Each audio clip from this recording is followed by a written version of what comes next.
Mga kagulang, bili tayo ng sisig dito. Quality daw sisig nila dito eh. Meron din pala sila dito ng chicken, tsaka bangus, tsaka dinakdakan. Pero sisig muna titikman natin. Yo, what's up mga kagulang? Welcome back to my vlog. Tara, food trip again. Ito nga pala yung binili ko na sisig. Masarap daw dun eh. Pero syempre, bago tayo kakain, magpipray muna tayo.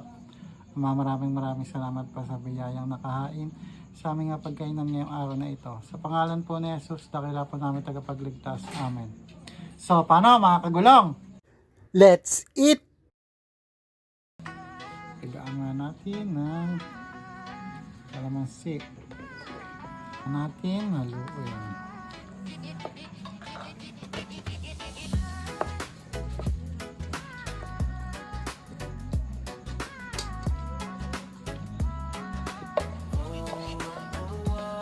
Si Idol ay natatakam sa bawat subo may linamnam. First bite mga kagulong. Laging nakaabang pati yung mga haters niya. Okay, sarap pala yung sisig nila dun. Second bite para sa mga mahal nating basher. Ops, ako naman. Siyempre, ang third bite para sa mga mahal nating supporters. Ops, ako naman ulit. Sarap na sisig nila dun. Malasa, tama nga nagsabi.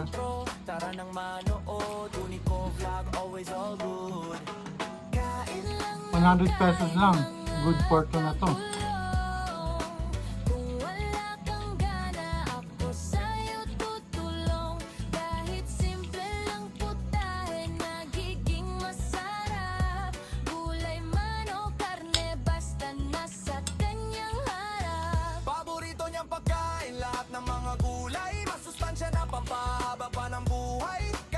Saka di siya puro sibuyas mga kagulong. Saka lang itala na baboy, konti lang sibuyas na. Ibang sisig. Mas maraming sibuyas kaysa sa kalan eh. Ito hindi.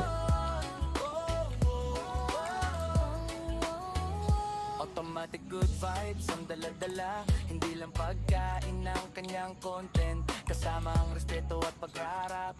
Pinapakita niyang libre ang mangarap. Kapag sipag at tiyaga, laging totoo. At ang hindi mo niloloko ang tao. Na kahit simpleng tao may pagkakataon. Lumaban ka ng patas para sa'yo yon. Huwag ka mawalan ng pag-asa. Hanggang dulo tuloy lang ang biyahe. Mas marami pang content ang mabibigay pre. Pagdating sa sipag, walang iwanan. Lalong-lalo na sa hapagkainan. Kain lang ng kain mga kagulong. Kung wala kang gana, ako sa'yo tutulong. Kahit simple lang putahe, nagiging masarap. Ano kanin? Papakan niya yung sayang.